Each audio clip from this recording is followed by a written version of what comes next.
¿Qué tal? Buenos días. Bienvenido una vez más a Derecho Procesal Penal. Espero que nuestros futuros mejores procesalistas de la República Argentina estén muy bien y que, vuelvo a repetir, el COVID no los encuentre nunca, ni a ustedes ni a ninguno de sus afectos. Hoy vamos a tratar la bolilla número 4, pero por razones metodológicas también vamos a hablar de la bolilla número 5, que gira bajo la rúbrica de relaciones jurisdiccionales. No es que las otras bolillas estén desconectadas, sino que aquí hay una relación mucho más pronunciada entre el eje número 4 y el eje número 5. Lo primero que debemos afirmar en lo que se puede apreciar en el eje número 4 es jurisdicción. ¿Qué sería esto de la jurisdicción? Bueno, para contarlo dentro de este marco, en un momento el mundo decidió parcelarse. Cada una de estas parcelas constituyeron estados.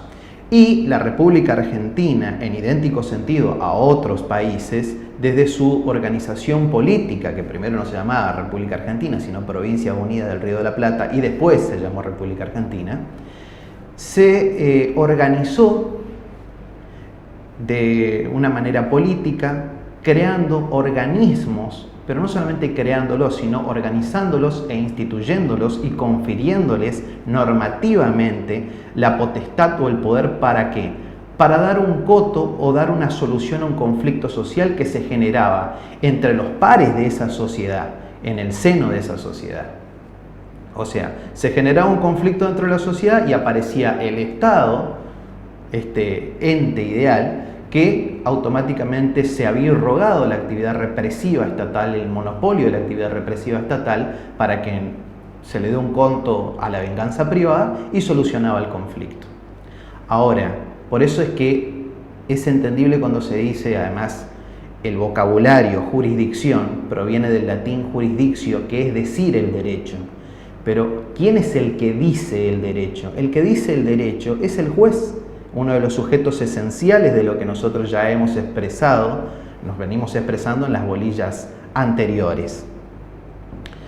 Entonces, podemos afirmar que, en atención a lo manifestado, que uno de los trabajos que realiza el juez es una función integradora del derecho. ¿Pero por qué nosotros decimos que es una función integradora del derecho? Claro, por una parte tenemos el Ministerio Público Fiscal, que está haciendo valer su pretensión represiva estatal. Por otro lado, tenemos el abogado defensor, ya sea público o privado, que quiere mantener incólume el estado de inocencia de su asistido, ¿sí? Y por otro lado tenemos el trabajo de raciocinio que va a hacer el juez entre estas dos pretensiones, afirmando que su derecho se superpone al derecho del anterior, y va a determinar una afirmación motivada, va a ser una sentencia motivada. Por supuesto que esto lo va a hacer en atención a esta potestad que le proporcionó el Estado al investirlo en calidad de juez. Por supuesto, se accede a esta función teniendo las aptitudes y cumpliendo con los requisitos exigidos por la ley. Ahora, de esto nosotros podemos entender lo siguiente. La jurisdicción tiene determinados elementos. La primera es la existencia de un órgano predispuesto creado por el Estado. La segunda es que existe una acción pública que va a venir a estimular la actividad jurisdiccional. Y la tercera es una conducta humana que ha sido subsumida en un determinado tipo penal, como una mano en un guante, como diría Zaffaroni. Frente a esto, y como se ha perturbado el orden social y el ordenamiento jurídico penal, es que viene el Estado a dar un coto y una solución a ese conflicto.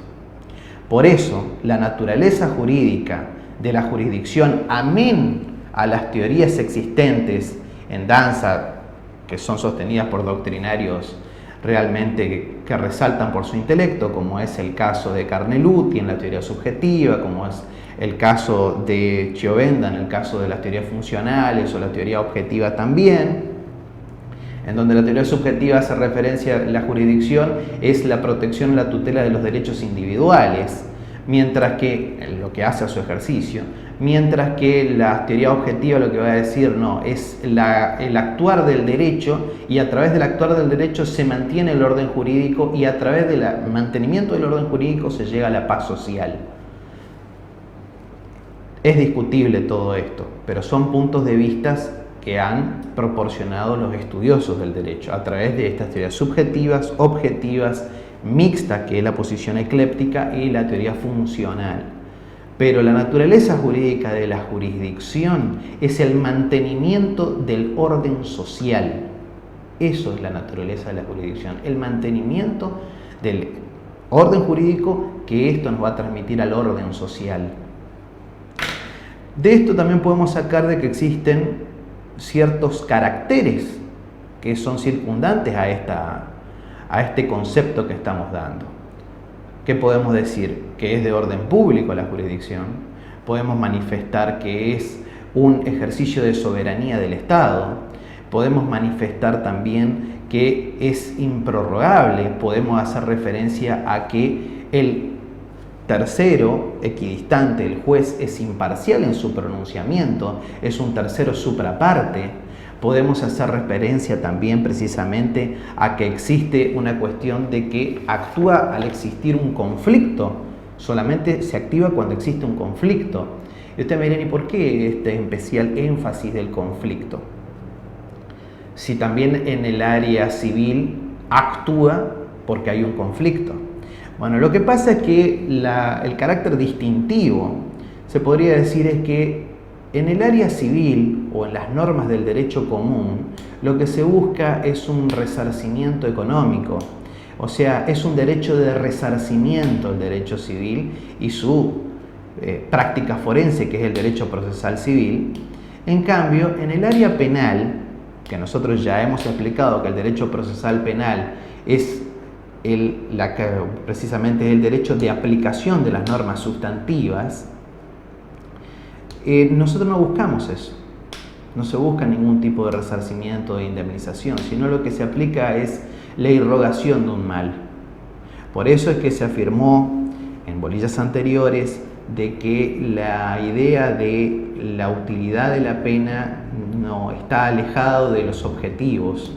No se ha logrado una correcta reinserción de aquellos ciudadanos que han sido encontrados autor penalmente responsable y estén cumpliendo pena intramuros. Lamentablemente tenemos números muy escuetos que hayan podido reinsertarse a la sociedad. Vuelvo a repetirles a todos, en atención a esta afirmación, que es una verdad que se puede palmaria más que nada, no podemos nosotros seguir afirmando de que la pena tenga otra utilidad más que la aplicación de un mal, precisamente porque se haya afectado el orden social, el orden jurídico penal, a través de un hecho punible. Después de explicar estas cosas, tenemos que hacer referencia a que también es exclusiva. ¿Por qué es exclusiva? Es exclusiva porque precisamente se han creado estos órganos predispuestos a tal efecto. Nosotros en el área penal no tenemos amigables componedores. Si bien existe algo ahora que se llama como forma alternativa de darle solución al conflicto penal, que es la mediación penal, pero no está en su génesis, no está en su verdadero fin, y se aplica a determinados casos, que son por lo general delitos de una cuantía de pena escueta. Cuando nosotros hacemos referencia a la jurisdicción, también tenemos que hacer referencia a lo que se denomina competencia, que está dentro de esta bolilla. La competencia, dentro del eje número 4, no es otra cosa más que el ámbito lícito en donde se va a aplicar precisamente o se va a ejercer esa jurisdicción. En atención a la geografía de la República Argentina, se han establecido precisamente la forma de gobierno que se ha adoptado. Nosotros tenemos un gobierno federal en donde existen en forma yuxtapuesta dos estados, el Estado central y el Estado miembro. El Estado miembro, en este caso, provincia del Chaco, ¿sí? Y el Estado central, que es el gobierno federal o el gobierno nacional. Entonces, toda la competencia que no se haya delegado en el Estado central la sigue detentando el Estado miembro, el Estado de la provincia del Chaco. El Estado de la provincia del Chaco delegó la competencia en el Estado nacional de que éste determine qué conductas van a ser elevadas a la categoría de delitos y que las mismas están vertidas en ese circuito cerrado de conductas llamado Código Penal y en algunas leyes especiales, como por ejemplo la Ley de Delitos de Contrabando, la 22.415, por dar un ejemplo. Pero la forma en que van a ser juzgados estos delitos es una facultad que nunca delegó en el Estado central el Estado miembro, en este caso provincia del Chaco, provincia de Santa Fe, provincia de Misiones, provincia de Corrientes. La forma ritual de llevar adelante el juzgamiento de estos delitos es una facultad que la sigue detentando la provincia. Por esto es que se crearon dos competencias, la competencia federal y la competencia ordinaria. La competencia ordinaria es la que precisamente se materializa dentro del territorio de una determinada provincia. Y dentro de esto tenemos competencia territorial, competencia material, competencia de persona.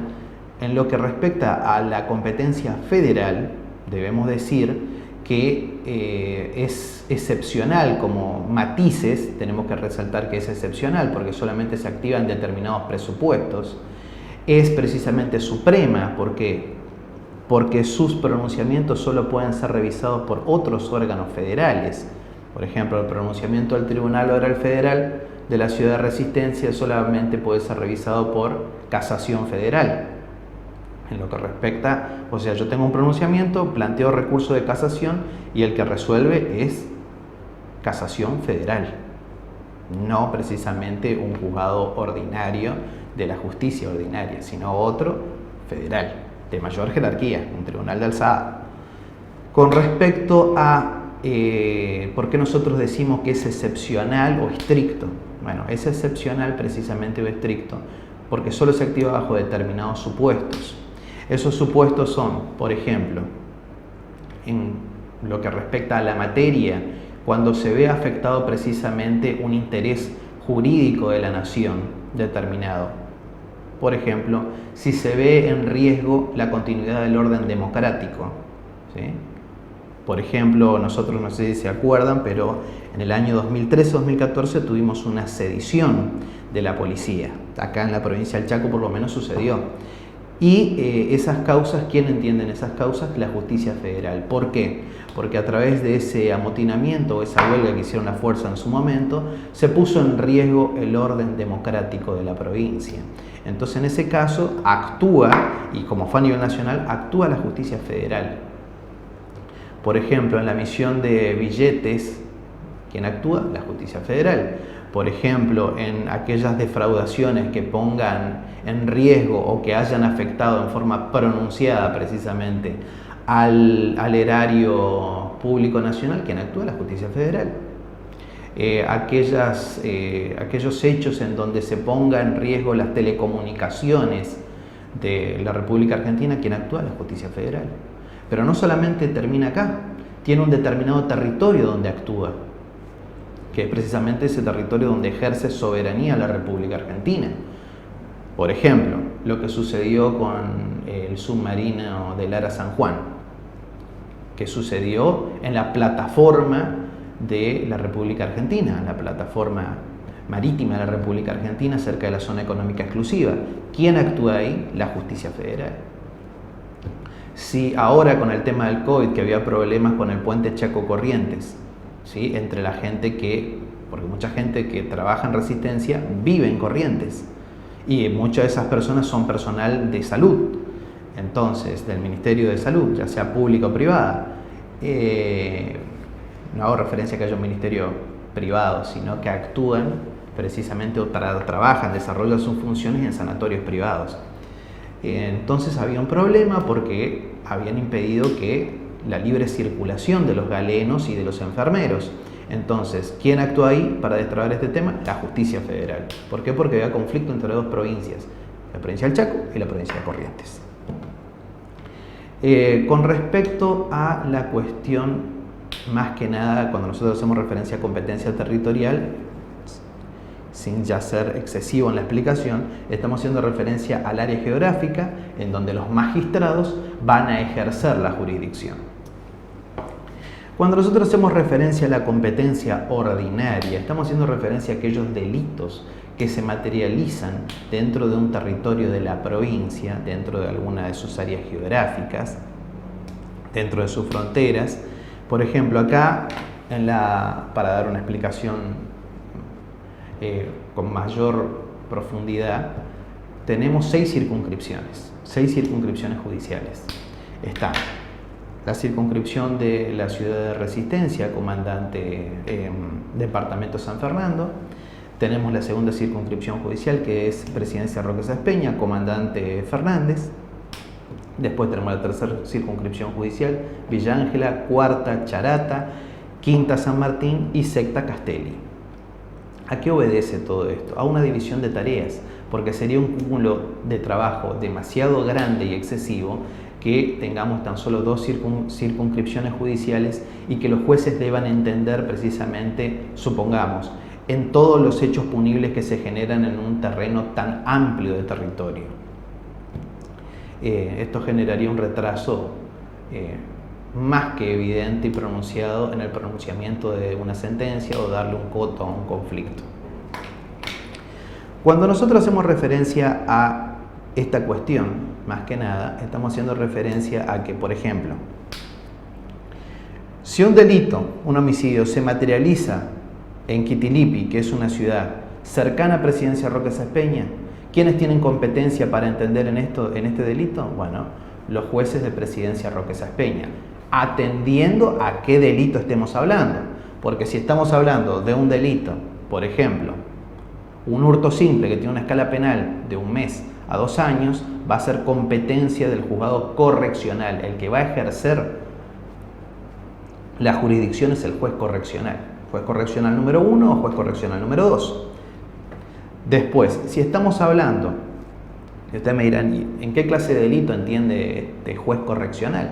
El juez correccional entiende en los delitos en materia ordinaria, en justicia ordinaria, en delitos que tengan una escala penal menor a 5 años, en delitos que afectan o que van contra el honor, calumnia, injurias, sirven a su vez como tribunal de alzada frente a los pronunciamientos de los tribunales contravencionales o de paso municipales. Y bueno, en este caso, hurto simple dentro de la competencia territorial entiende juzgado correccional. Con respecto a otra clase de delitos que tiene una cuantía superior a 5 años, por ejemplo, el delito de robo, que tiene una escala penal de 1 a 6 años, robo simple. Después tenemos los robos calificados, que si hablamos de un robo con arma, tiene una escala penal de 5 a 15 años. El que va a entender ya es la Cámara del Crimen a través de sus diferentes salas, que van a juzgar en forma unipersonal este delito. Cuando hay delitos complejos, se puede solicitar que se juzgue de manera colegiada a esta conducta delictiva, a este hecho, y que se sustancie el juicio en lo que es lo que ustedes ven en juicio oral, que es lo que ustedes ven en la televisión. Nosotros llamamos etapa crítica a eso, o etapa plenaria. Se puede solicitar que se juzgue en forma colegiada o unipersonal, dependiendo. O sea, si uno no está de acuerdo que sea juzgado por un solo magistrado, se puede solicitar en atención a determinados argumentos, como por ejemplo la complejidad de la causa, que se juzgue en forma colegiada. Cuando nosotros hacemos referencia a, por ejemplo, en un delito que quedó en fase de tentativa, ustedes habrán visto que en Derecho Penal 1 existe el desarrollo del intercriminis, que es precisamente la concepción o ideación, ¿sí?, la preparación, la ejecución, y después viene la consumación o agotamiento. Bueno, ¿qué pasa si queda en vía de ejecución? Bueno, será competente para entender en esa causa el lugar donde se materializó el último acto. Si hablamos de un delito continuado o permanente, ¿cuál va a ser el tribunal competente para entender esa causa? En donde cesó el delito. Ahora, ¿qué pasa si no tenemos la certeza de dónde se materializó el delito? Bueno, en ese caso, el juez que prevenga, o en este caso, el tribunal que prevenga primero. Ahora, dentro de la estructura de la organización judicial, nosotros tenemos en lo que es el sistema acusatorio, tenemos la jueza de garantía, que va a actuar en la primera fase, que es investigación penal preparatoria, juez o jueza de garantía. En la etapa crítica o juicio plenario, nosotros tenemos la Cámara del Crimen, que va, como ya dije anteriormente, a ejercer jurisdicción en forma unipersonal o colegiada. También tenemos los jueces correccionales. Después también tenemos los jueces de ejecución penal, que son los que se van a encargar de monitorear precisamente el cumplimiento de la condena, o precisamente monitorear que se estén cumpliendo con los trámites necesarios para otorgar el beneficio de la libertad condicional. O sea, mi cliente, supongamos, doy un supuesto, fue condenado a 5 años de prisión. Puede solicitar la libertad condicional con el cumplimiento de las 2/3 partes de la pena, o sea, dentro de 3 años y 4 meses. Pero previo a eso se le debe hacer un análisis que le hace el complejo en la penitenciaría. Se le hace un examen desde educativo, laboral, en donde se analiza esta pretensión, esta petición más que nada de acceder a este beneficio, porque no es que es una obligación del juez que una vez que se cumplen las 2/3 partes deberá proporcionar libertad condicional. No, podrá, es facultativo. Pero primero se analiza precisamente la conducta, si esta persona estudió o no estudió, si esta persona adquirió un oficio o no. Bueno, todas esas cosas se tienen en cuenta para proporcionar precisamente el beneficio de la libertad condicional. Por dar un ejemplo, ¿y quién lo hace? El juez de ejecución penal, que es el que se encarga de monitorear el cumplimiento de la pena y de cómo va evolucionando esta persona condenada intramuros. Con respecto a la justicia federal, nosotros no tenemos un sistema acusatorio. Hasta el día de hoy tenemos un sistema mixto. Se está yendo al sistema acusatorio en algunas provincias, ya está funcionando, pero en la mayoría de la geografía de la República Argentina están todavía en el sistema mixto. Tenemos un juez de instrucción en primera instancia. Después, en la etapa crítica, tenemos un tribunal, en este caso el Tribunal Oral Federal, y quien va a revisar el pronunciamiento del Tribunal Oral Federal es precisamente Casación Federal, como ya expliqué hace un rato. ¿Qué sucede cuando dos tribunales se declaran competentes al mismo tiempo? Bueno, cuando dos tribunales se consideran competentes, o al contrario, incompetentes para entender una determinada situación, el que resuelve es el superior jerárquico de ambos. Eso es lo que sucede. Ahora, ustedes me dirán, y bueno, ¿en qué momento ejerce la jurisdicción el Superior Tribunal de Justicia de la provincia del Chaco? Frente a los recursos de revisión, frente a los recursos de inconstitucionalidad y frente al recurso de casación. El juzgado de garantía, ¿en qué caso ejerce su jurisdicción? Ejerce su jurisdicción frente a, por ejemplo, un habeas corpus, la presentación de un habeas corpus, cuando se recurre la requisitoria de elevación a juicio, cuando uno se opone a la prisión preventiva, cuando uno solicita control jurisdiccional. En ese caso, ejerce la jurisdicción el juez de garantía. Con esa parte ya estaremos culminando lo que es el organigrama y la bolilla número 4.